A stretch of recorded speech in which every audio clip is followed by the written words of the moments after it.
filtres, donc on parle aussi de potentielles thèses d'investissement. Est-ce que vous pouvez nous expliquer si vous avez une thèse mouvante d'investissement ou si vous êtes très focus sur une catégorie, sur un secteur, sur un mindset, sur une maturité, sur une géographie? Est-ce que vous avez une thèse d'investissement qui est figée? Je pense qu'on peut prendre l'exemple de Charles-Louis, qui est investisseur et qui est aussi entremetteur pour tes clients chez Mirabeau. Donc comment justement, quelle est la différence entre ta thèse d'investissement que toi tu peux avoir à titre perso et les thèses d'investissement que tu identifies chez tes clients et comment tu la sers cette thèse d'investissement par un diplôme? Quels sont tes filtres à toi? Alors, les filtres, je vais dire, il y en a trois.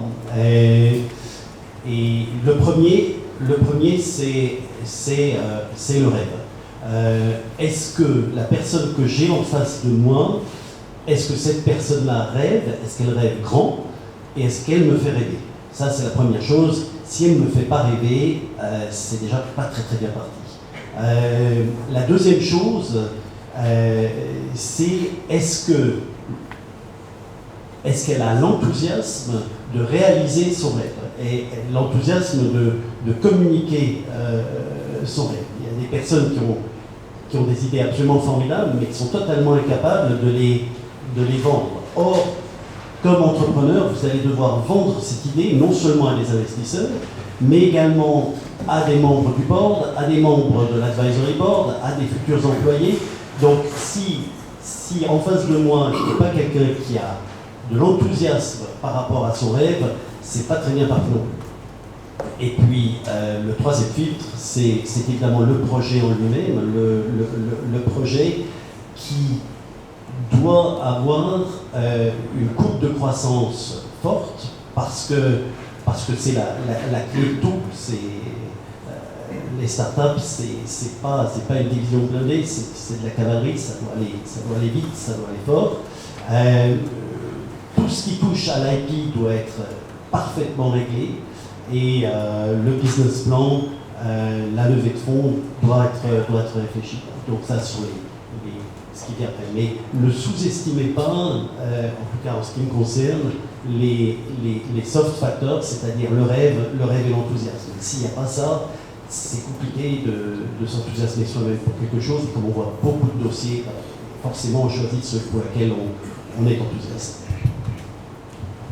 Ouais, alors effectivement, le rêve c'est très, très important, mais pour moi c'est un ensemble de critères qui sont tous très très importants, sinon ça passe pas. Alors déjà, la première chose, on est spécialisé dans le digital. Donc on va surtout pas investir dans ce qu'on ne connaît pas, parce que pour moi ça c'est de la loterie. Quand on joue à la loterie, ce sera pareil. Chaque fois quand on reçoit un projet, la question c'est de dire ok, si c'est nous qui le gérons, comment on fait? Et est-ce que c'est possible de l'apporter à des sommets? Comment faire le marketing en fait? Comment faire le go-to-market? Comment faire le go-to-marketing si c'est du B2C? Comment est-ce qu'une équipe de commerciaux va être efficace sur ce type de projet si c'est du B2B? Donc vraiment, nous, on se projette.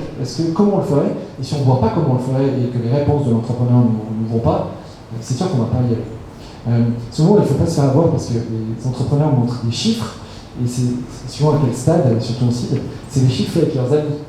Très, très délicat, en fait, les chiffres avec leurs amis, parce qu'on a l'impression que c'est génial. Et comme par hasard, dès qu'on investit, ça stagne. Des choses comme ça, avec un petit peu d'expérience, on se rend compte. Et puis effectivement, la courbe de croissance. Le rêve est bon, mais il ne faut pas se faire avoir avec des gens qui parlent bien. C'est deux choses différentes. Le rêve, le fait de bien parler. Il y a des gens qui parlent, qui ont un côté du cerveau qui marche mieux que l'autre, qui parlent super bien, mais en fait, quand on creuse avec des questions, on voit qu'après, c'est plus compliqué. Mais voilà, ces gens, ils peuvent vraiment, malheureusement, emballer des gens qui ont peut-être moins d'expérience. Donc ça, c'est aussi important. Et puis la courbe, c'est vraiment ça. C'est-à-dire que ça doit croître. Et il peut y avoir des moments où ça n'a pas cru, mais il faut que l'entrepreneur ait des explications, qu'il ait fait un pivot, l'explication va bien. Par contre, si au moment où il cherche un investissement, c'est plat, là c'est très compliqué. Parce que très souvent, c'est qu'il arrive à trouver une explication à quelque chose qui va être plus compliqué derrière. Souvent, on dit que le premier board, après l'investissement, c'est un peu compliqué parce que c'est là où on découvre ce qu'ils ont voulu un petit peu cacher. Et l'objectif, c'est de découvrir ça un petit peu avant. Donc effectivement, une bonne courbe, ça peut être plat avant, mais pas au moment de l'investissement. Donc du coup aussi, le corollaire de ça, c'est qu'un entrepreneur, il doit vraiment bien faire attention à quel moment il fait sa levée de fonds, parce que à la limite, il garde quelques ressources à un moment donné, que ce soit plus plat à un moment donné, pour mettre tout ce qu'il a dans la levée de fonds. Il ne faut pas oublier que ça peut durer du temps aussi, c'est important, parce que des fois on dit ok, je vais tout donner les 3 prochains mois. Ouais, mais si ça dure 6 mois, bon, ben, les investisseurs, ça va être régulièrement, ils peuvent committer, puis avant la signature, ils peuvent sortir. Donc il y a pas mal de choses comme ça. Tu as parlé du board, on va en reparler d'ailleurs tout à l'heure sur la question du board. Donc, j'essaie de compléter un peu. Ça vous paraît peut-être des choses bateaux, comme on dit là. Enfin, nous, on est amené à rencontrer à peu près 80 entrepreneurs par mois. Et souvent, ce qu'on se rend compte, c'est vous venez en rendez-vous après toutes les choses opérationnelles que vous avez en tête. Vous voyez la montagne qui est devant vous. Et quand vous voyez un investisseur ou nos équipes, il n'y a pas ce recul-là. Vous ne prenez pas de recul et vous ne vous souvenez pas du premier jour où vous avez voulu monter votre boîte et l'enthousiasme que vous avez, le dynamisme. Et effectivement, ce que dit Steve est très juste.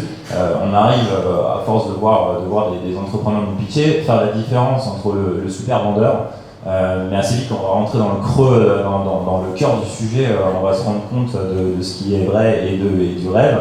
Et il y a les super optimistes, enthousiastes, et qui derrière arrivent à répondre à tous nos sujets. Il faut savoir quand même qu'on voit beaucoup de concurrents et beaucoup de boîtes sur les mêmes marchés. Et donc, maintenant, vous avez des généralistes en face de vous, alors des investisseurs experts. C'est encore plus dur avec eux parce qu'ils connaissent votre marché. Mais en gros, quand on rentre au cœur du sujet, il faut aussi savoir répondre de façon terre à terre, pragmatique, avec un plan.